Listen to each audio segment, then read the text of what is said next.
నన్ను బలపరచు క్రీస్తు యందు నేను సమస్తము చేయగలను. దేవుడు మన పక్షమునుండగా మనకి విరోధి ఎవడు? ఆమేన్, ఆమేన్. గురించి ప్రార్థన చేసుకుందాం. అంత్యొకయలో జరిగిన సంగతులను గురించి మనం చదువుకుంటున్నాం. అక్కడి నుంచి ఆ సిచ్యువేషన్స్ చూసి సెకండ్ లైన్ లో వచ్చిన తిమోతి కావచ్చు, ఏమేమి వాళ్ళు నేర్చుకున్నారో మనం కూడా అవన్నీ క్యాచ్ చేసి నేర్చుకోవాలి అని మనం రోజు వీటిని చదువుకుంటూ ఉన్నాం కదా. సో అక్కడికే వెళ్దాం రండి. గారడి వాడు బయటపడ్డాడు. ఆ గారడి వాడిని గుడ్డివానిగా చేసిన తర్వాత నమ్మండి, దేవుడు నియమించిన పనిలో బయలుదేరారా,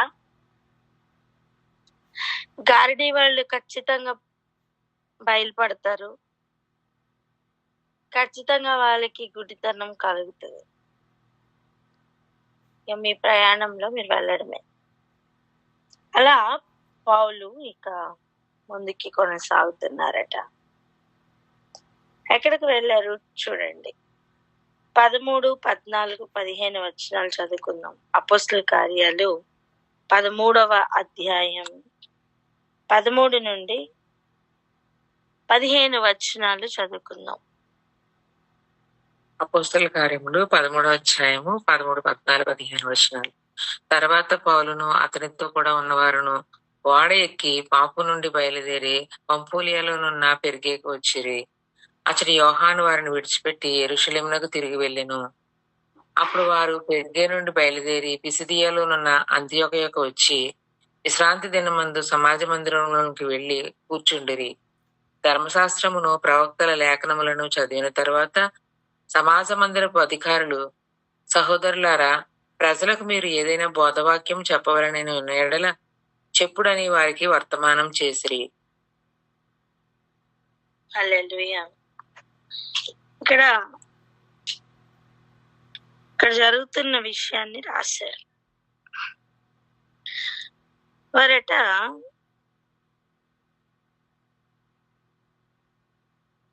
పెర్గేకి వచ్చిన తర్వాత అక్కడ యోహాను వారిని విడిచిపెట్టి వెళ్ళినట్టుగా చదువుకుంటున్నాం. ఈ యోహాను వారిని ఆల్మోస్ట్ పాపు నుంచి కూడా పెరిగే వరకు ఫాలో అయ్యాడు, ఉపచారం చేశాడు. వారు నియమింపబడిన పని కొరకు సపోర్ట్ చేస్తున్నట్టుగా చూస్తున్నాం. ఆ ఐక్యత చూడండి, ఆ ఐక్యత.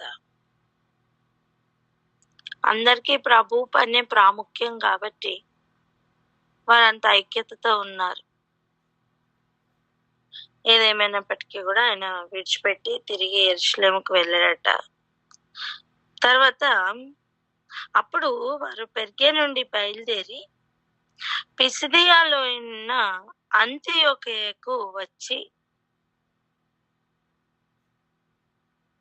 విశ్రాంతి దినమందు సమాజ మందిరంలోనికి వెళ్ళి కూర్చుండిరి.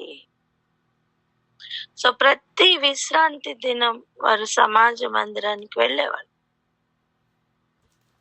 ఎక్కడుంటే అక్కడ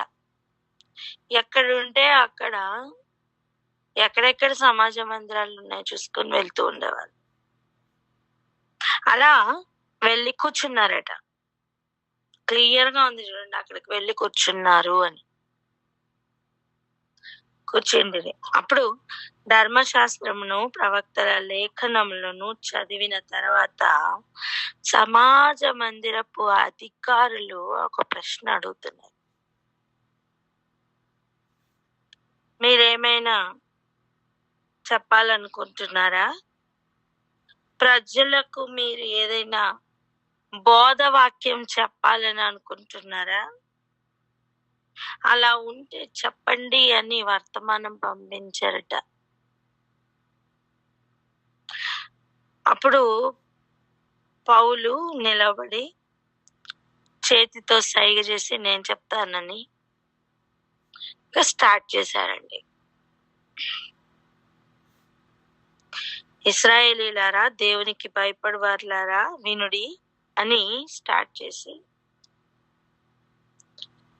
ఇశ్రాయేలీలను తన ప్రజల దేవుడు తన పితరులను ఏర్పరచుకొని వారు ఐగుప్తు దేశమందు పరదేశులై ఉన్నప్పుడు ఆ ప్రజలను హెచ్చించి తమ భుజబలం చేత వారిని అక్కడి నుండి తీసుకుని వచ్చి అని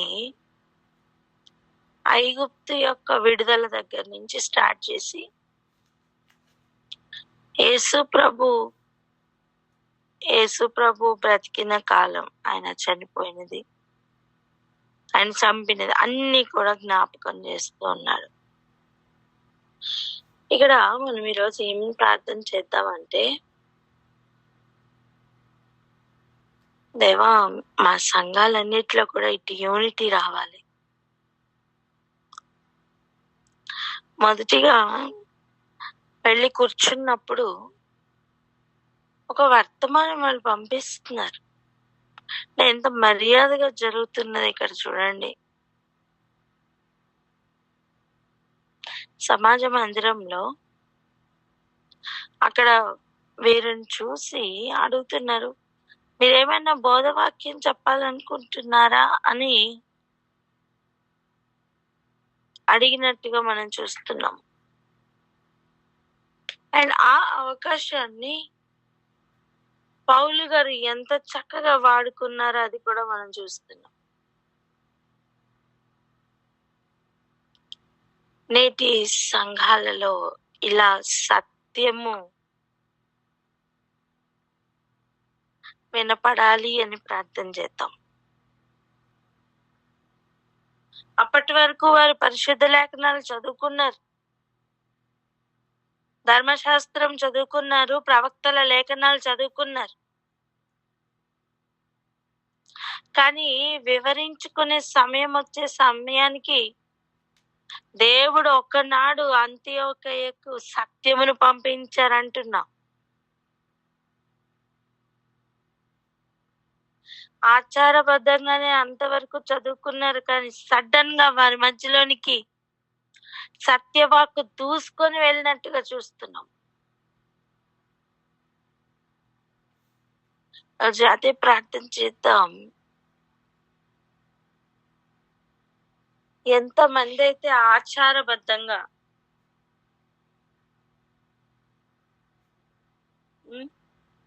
ఆచారంగా కలుస్తున్నారో,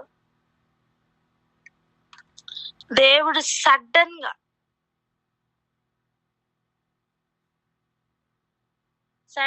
ఇంటర్ఫీర్ అవ్వాలని ప్రార్థన చేద్దాం. ఇది ఎటువంటి లెవెల్ తెలుసా? ఇప్పుడు భాషలు లేవు, పరిశుద్ధాత్మ ఇప్పుడు లేరు, ప్రవక్తలు ఇప్పుడు లేరు అంటున్న వాళ్ళు ఉంటారే, అంటే అటువంటి వారు ఉన్నారే. సడన్ గా వాళ్ళకే భాషలు రావాలి, అప్పుడు ఏం చేస్తారండి?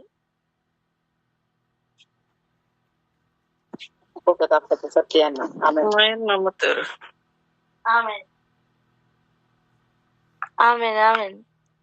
సడన్ గా సత్యం యొక్క ఇంటర్ఫీరెన్స్ అలా ఉండాలని ప్రార్థన చేద్దాం. ఎగ్జాంపుల్ చెప్తున్నా.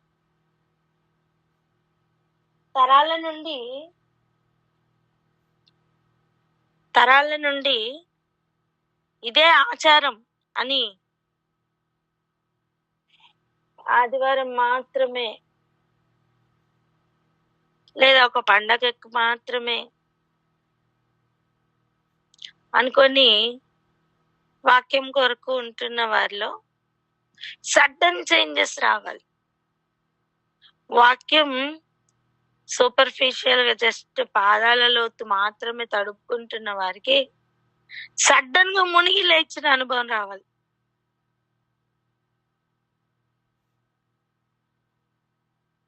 అక్షరం ధర్మశాస్త్రము ప్రవక్తల లేఖనాలు చదువుకున్నారు అంతే. అంటే ఏంటి? ఆజ్ఞ దీపంగా ఉంది, అక్కడ ఉపదేశం కరువైంది. సరి అయిన ఉపదేశం రాగానే ఏమవుతుందండి? వెలుగు వస్తుంది. అలా సడన్ గా ఒక షిఫ్ట్ సంఘాలలో జరగాలని ప్రార్థన చేద్దాం. ఈ ఆశ ఉన్నవారు ప్రార్థన అందుకోండి. హల్లెలూయా. స్తోత్రము తండ్రి. మహోన్నతుడా, మీకు వందనాలు స్తోత్రములయ్యా. సంఘాలన్నిటిలోను ఏలుబడి చేస్తున్నవాడా, మీకు వందనాలు స్తోత్రములు చెల్లించుకుంటున్నాము తండ్రి. అవును ప్రభువా యేసయ్య, ఈ పునరుద్ధాన దినమున తండ్రి నాయన కేవలం ఆచారంగానో ప్రభువా యేసయ్య, అయ్యా తండ్రి ఒక సబ్బాతు దినంగానో తండ్రి నాయన యేసయ్య, అయ్యా ప్రభు ఒక విశ్రాంతి దినముగాను మాత్రమే తండ్రి ఆచారంగా కూడుకుంటున్న ప్రతి ఒక్కరిలోను తండ్రి నాయన, అయ్యా ప్రభువా యేసయ్య తండ్రి నాయన ఉపదేశపు వెలుగు తండ్రి నాయన వారి అందరిలోనూ ప్రవేశించులాగున గొప్ప కార్యములు అయ్యా తండ్రి నాయన ప్రభు హఠాత్తుగా నీ యొక్క గొప్ప వాక్యములోని సత్యములు తండ్రి నాయన ప్రభువా ప్రత్యక్షతలు తండ్రి నాయన ప్రతి ఒక్కరిలోను తండ్రి నాయన కాపరిలోను తండ్రి వింటున్న ప్రభువా యేసయ్య, అయ్యా తండ్రి విశ్వాసులను కలుగు చేయమని ప్రార్థిస్తున్నాం తండ్రి. మీకు వందనాలు స్తోత్రములు చెల్లించుకుంటున్నామయ్యా.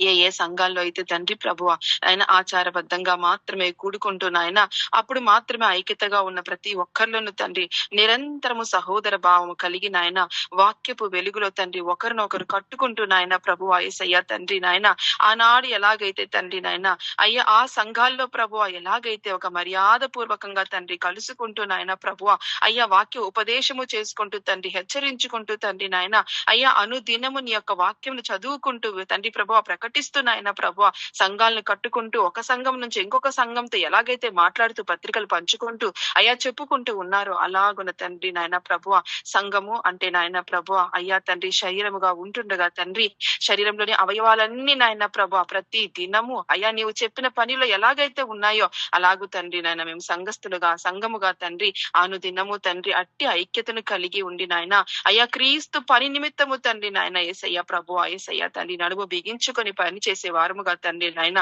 ఐక్యత కలిగి ఆనాడు ఉన్న ఆది అపోస్తుల సంఘంలో జరిగిన కార్యములన్నీ తండ్రి జరుగుటకు సహాయం చేయమని వేడుకుంటున్నాము తండ్రి. ఆచారబద్ధంగా తండ్రి అక్షరంలో ఆగిపోయిన ప్రతి సంఘములను తండ్రి పరిశుద్ధాత్మ యొక్క శక్తి నాయన ప్రభువా యేసయ్య తండ్రి నాయన ప్రవేశించి ప్రతి ఒక్కరిలోను తండ్రి నాయన ఆ యొక్క ఉపదేశపు వెలుగు వెలిగించి నాయన ప్రభా చీకటి పూర్తిగా పారద్రోలే గొప్ప కార్యములు జరిగించమని మీకే ఘనత మహిమ ప్రభావం ఆరోపిస్తూ యేసు నామమున ప్రార్థించి వేడుకొని పొంది ఉన్నాం తండ్రి. ఆమేన్. ఆమేన్. తర్వాత ఇలా అవకాశం దొరికిన తర్వాత పౌలు గారు దాన్ని వినియోగించుకున్న విధానం మనం ఇక్కడ చూస్తున్నాం. అక్కడ చూడండి, ఇశ్రాయేలీల గురించి ప్రారంభించారు, ఐగుప్తు విడుదల గురించి మాట్లాడుతూ ఉన్నాడు. అక్కడి నుంచి అబ్రహాం దగ్గరికి వచ్చి అక్కడి నుంచి ఐగుప్తు విడుదల అబ్రహాం యొక్క సంతానమైన ఇశ్రాయేలీలు ఐగుప్తు విడుదల గురించి మాట్లాడుతూ రక్షణ వాక్యం గురించి మాట్లాడుతూ డైరెక్ట్ గా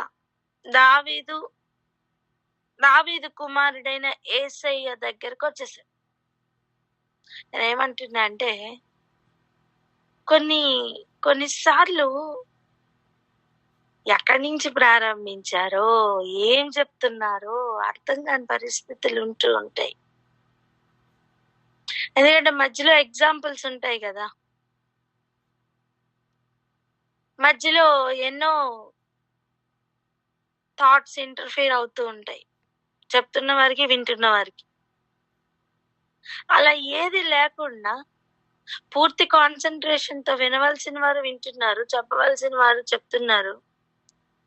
వారు యేసయ్యను డైరెక్ట్ గా ఇంట్రడ్యూస్ చేస్తున్నారు. ఈ యేసయ్య గురించే లేఖనాలు చెప్పిన ప్రవచనాత్మక వాక్యాలు నెరవేర్పు చూపిస్తున్నారు. మీరు చూడండి 33వ వచనం చూడండి. దేవుడు యేసును లేపి పితరులకు చేసిన వాగ్దానమును మన పిల్లలకు నెరవేర్చి ఉన్నాడని మేమును మీకు సువార్త ప్రకటించుచున్నాము. అంటే లేఖనాలను చూపిస్తూ వాగ్దానాలను చూపిస్తూ ప్రవచన నెరవేర్పును కూడా చూపిస్తున్నారు. యేసును పరిచయం చేస్తున్నారు. యేసులో నెరవేర్పు ఎలా ఉందో నిరూపిస్తున్నారు. ఎలా? నీవు నా కుమారుడవు, నేడు నేను నిన్ను కంటిని అని 2వ కీర్తన యందు రాయబడి ఉన్నది. మరియు ఇక కుళ్ళు పట్టకుండా ఆయనను మృతులలో నుండి లేపుటను బట్టి దావీదునకు అనుగ్రహింపబడిన పవిత్రమైన వరములను నీకు అనుగ్రహింతును అని నమ్మకములైనవని చెప్పెను. కాబట్టి వేరొక కీర్తన యందు 35 నీ పరిశుద్ధని కుళ్ళిపట్టనీయవని చెప్పుచున్నాడు. 36 దావీదు దేవుని సంకల్పం చొప్పున తన తరము వారికి సేవ చేసి నిద్రించి తన పితరుల యొద్దకు చేర్చబడి కుళ్ళిపోయెను గాని దేవుడు లేపిన వాడు కుళ్ళు పట్టలేదు.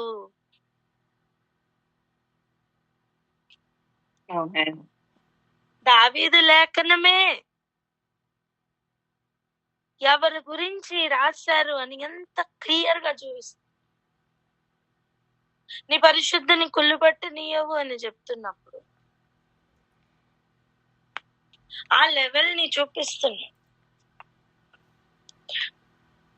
దావీదైతే కుళ్ళిపోయాడు, తన శరీరం కుళ్ళిపోయింది, కానీ దేవుడు యేసు ప్రభు యొక్క శరీరం కుళ్ళు పట్టకుండా తిరిగి లేపారు అని అక్కడ సత్యమును బోధిస్తున్నాడండి. యేసు క్రీస్తు యొక్క సువార్తను బోధిస్తున్నాడు. ప్రజలకు ప్రయోజనకరమైన మాటలు చెప్తున్నాడు. ఈరోజు మనం ఇదే ప్రార్థన చేద్దాం. సంఘములన్నిటిలో కూడా ఇదిగో ఎక్కడి నుంచో ప్రారంభించి ఎక్కడెక్కడో తిరిగి యేసయ్య దగ్గరికి రాని ప్రయాణం చేయడానికి వీల్లేదు. ఇక్కడ చూడండి, ఇశ్రాయేలీల గురించి ప్రారంభించి డైరెక్ట్ గా దేవుడు కుళ్ళు పట్టనీయని యేసయ్య దగ్గరికే మ్యాటర్ తీసుకుని వచ్చాడు. దావీదు దగ్గర మాట్లాడి దావీదు కుమారుల గురించి మాట్లాడి డైరెక్ట్ గా యేసయ్య దగ్గరికి వచ్చేసాడు. సూటిగా ఎక్కడి నుంచన్నా ప్రారంభించు, యేసుక్రీస్తు దగ్గరికి రావాలి. ఎక్కడి నుంచన్నా ప్రారంభించు, యేసును గురించిన సాక్ష్యము బయటికి రావాలి.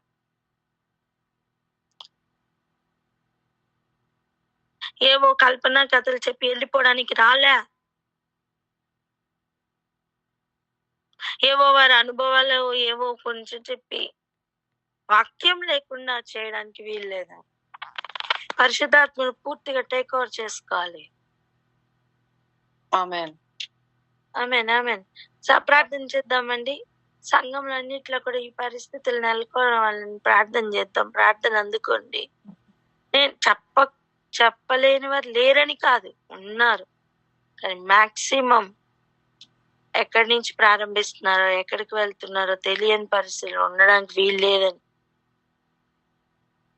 ఎలా అయితే పౌలు సూటిగా వాక్యమును వారి హృదయంలోనికి దించాడో అలా ఆ సూటి అయిన వాక్యం హృదయాల్లోనికి చొచ్చుకుని వెళ్ళి మారు మనసు పొంది తీరాలని ప్రార్థన చేద్దాం. చేయండి.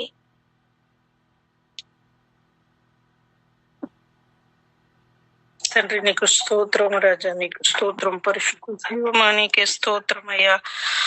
అయ్యా నా తండ్రి పౌల్ గారు ఎలా అయితే నా ప్రభా ఇజ్రాయేల్ నుంచి మొదలు పెట్టినాను నా ప్రభా యేసయ్య వరకు వచ్చి యేసయ్య యొక్క సువార్తను ప్రకటించి నా తండ్రి అయా మీరు దావీదు లేఖనములలో రాసి ఉంచిన ఆ మర్మమును అయా నా తండ్రి తన కుమారుని పుల్లి పట్టనీయుడు ఆయన లేపి ఉన్నారు అని ఎలా అయితే సూటిగా నా తండ్రి తేటగా సువార్తను ప్రకటించారు నా ప్రభా, ఈ దినమున నా తండ్రి సంఘములన్నిటికీ నా తండ్రి అట్టి కృపను అనుగ్రహించమని వేడుతున్నాం తండ్రి. అన్ని అనము గాని నా ప్రభా కొన్ని సంఘములలో అయితే వాక్యమే లేదు ప్రభా. మీరే దృష్టించమని ప్రార్థిస్తున్నాం. పరిశుద్ధాత్ముడా నా తండ్రి, సంఘములన్నింటినీ మీరు టేక్ ఓవర్ చేసుకొని నా ప్రభువ మీరు ఉద్దేశించినవి మాత్రమే చెప్పునట్లుగా నా తండ్రి, యేసుని గురించిన వార్త లేకుండా నా తండ్రి అక్కడ నా తండ్రి వాక్యం ముగియడానికి వీల్లేదు ప్రభా. అట్టి కృపతో నా తండ్రి సంఘములన్నీ నింపమని వేడుకుంటున్నామయ్యా. కల్పనా కథలను వారి అనుభవాలను చెప్పి నా తండ్రి సమయం వ్యర్థపరిచే వరకే కాకుండా నా తండ్రి హృదయంలో ఉన్న ఆశ కొలది నా తండ్రి మీరు ఏం మాట్లాడతారు అని ఎదురు చూసిన వారి ప్రాణములను తృప్తిపరచమని, మీ వాక్యం సూటిగా తేటగా వెల్లడవుటకు కృపనిమ్మని యేసు నామములో అడిగి వేడుకొని పొంది ఉన్నాం తండ్రి. ఆమేన్. ఇక్కడ పాప క్షమాపణ గురించి ఆ రోజు చెప్పినట్లుగా మనం చూస్తున్నాం. ఇంకా చూడండి 39, మీరు మోషే ధర్మశాస్త్రం వలన ఏ విషయములలో నీతిమంతులుగా తీర్చబడలేకపోతిరో ఆ విషయములన్నిటిలో విశ్వసించు ప్రతి వాడును ఈయన వలననే నీతిమంతుడుగా తీర్చబడినని మీకు తెలియగాక. అంటే నీతిమంతుడుగా ఏ దారిని చూపిస్తున్నాడు, ఏసే మార్గం అని చూపిస్తున్నారు. ధర్మశాస్త్రంలో ఏది అవ్వలేదో అది క్రీస్తులో అవుతుందని నిరూపిస్తూ చూపిస్తూ ఉన్నారు.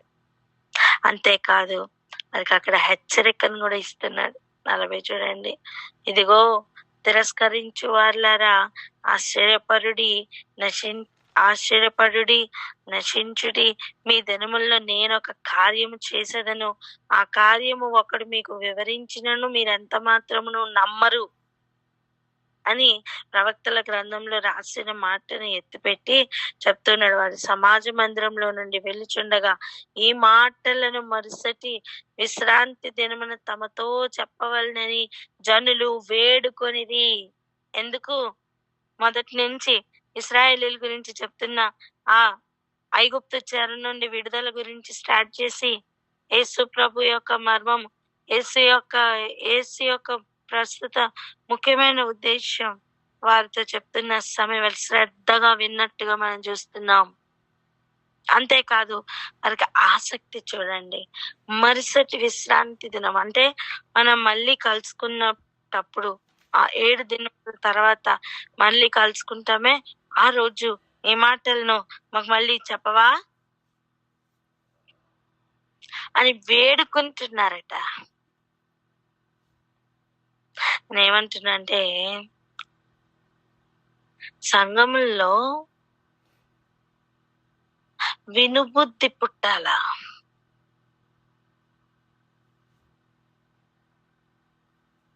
రెండోది, నెక్స్ట్ వీక్ ఏం చెప్తున్నారో ఆసక్తితో ఎదురు చూస్తున్న వారిని మనం ఇక్కడ చదువుతున్నాం. అలా వాక్యం మీద శ్రద్ధ కలిగిన వారు, వాక్యం మీద ఆసక్తి పెరగాలని ప్రార్థన చేద్దాం. ఎందుకు తెలుసా? చాలా మంది పాటల కొరకు వెళ్తారండి. చాలా మంది పరిచర్య చేయడానికి మాత్రమే వెళ్తారు.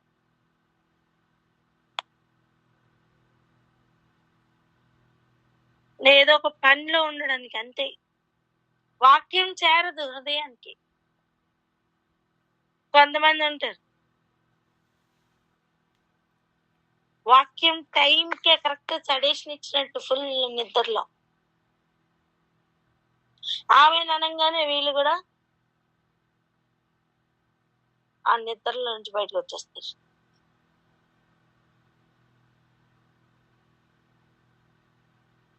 అలా వాక్యం హృదయంలోకి వెళ్లకుండా చేసుకునే పరిస్థితి బోలెడు ఉన్నాయి. ఈరోజు మనం ఏమని ప్రార్థన చేద్దామంటే వాక్యం మాత్రమే ప్రామాణికంగా ఒక్కొక్కరి జీవితంలో మారాలని. వచ్చే వారం ఏం వింటామో ఎలా వింటామో హృదయాలను ఇప్పటి నుంచే సిద్ధపరచుకుంటున్న వారిగా ఒక్కొక్కరు ఉండాలని ప్రార్థన చేద్దాం. చూడండి, ఆకలి ఎక్కువ ఉందనుకోండి పిల్లలకి, అమ్మ అన్నం ఎక్కువ పెట్టదా? వండుతుందా లేదా? వండుతుంది, పెడుతుంది. వండుతుంది, పెడుతుంది.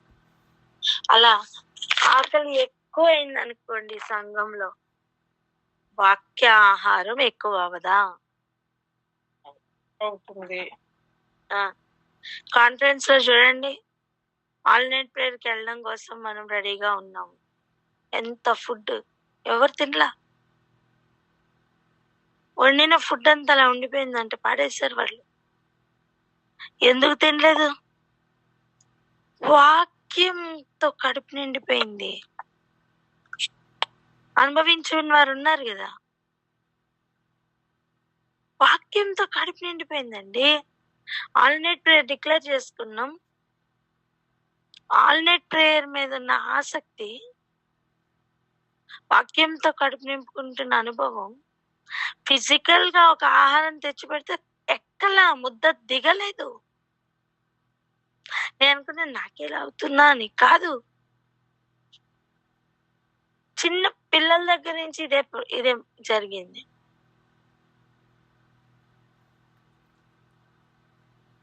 అంటే ఇది సాధ్యమే. కొంతమంది ఎప్పుడు వాక్యం అయిపోద్దా, వెళ్ళిపోదాం, తినేద్దాం అని వెయిట్ చేస్తా ఉంటారు. ఎందుకు? ఆదివారం కదా. ఆదివారం అయితే నాన్ వెజ్ మంచి రుచులతో వండి ఉంటారు. ఇక్కడ ఇక్కడ ఇది ఎంత త్వరగా కంప్లీట్ అయిపోతా ఎల్లా తినేద్దామని ఉంటారు.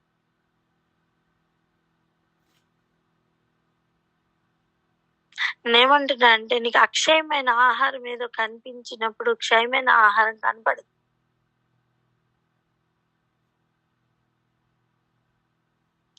ఈ ఆహారం కోసం శ్రేష్టమైన ఆహారాన్ని విడిచిపెట్టుకోకూడదని ప్రార్థన చేద్దాం. సువార్త సూటిగా వాళ్ళ హృదయాల్లోనికి చేరకుండా, పరిపూర్ణులు కాకుండా చేయడం కోసం సకల ప్రయత్నాలు చేస్తూనే ఉన్నారు.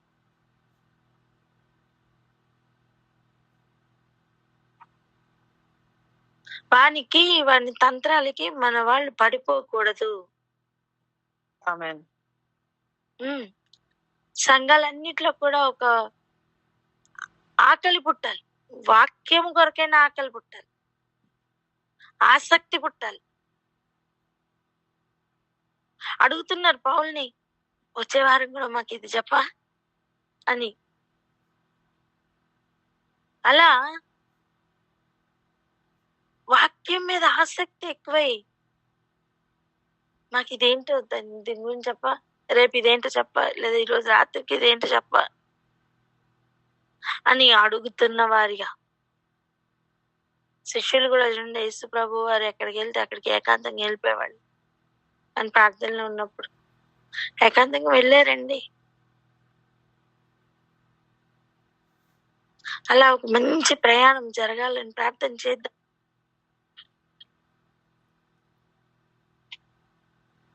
సంఘాలన్నిట్లో కూడా ఇటువంటి మార్పులు రావాలని ప్రార్థన చేద్దాం అక్క.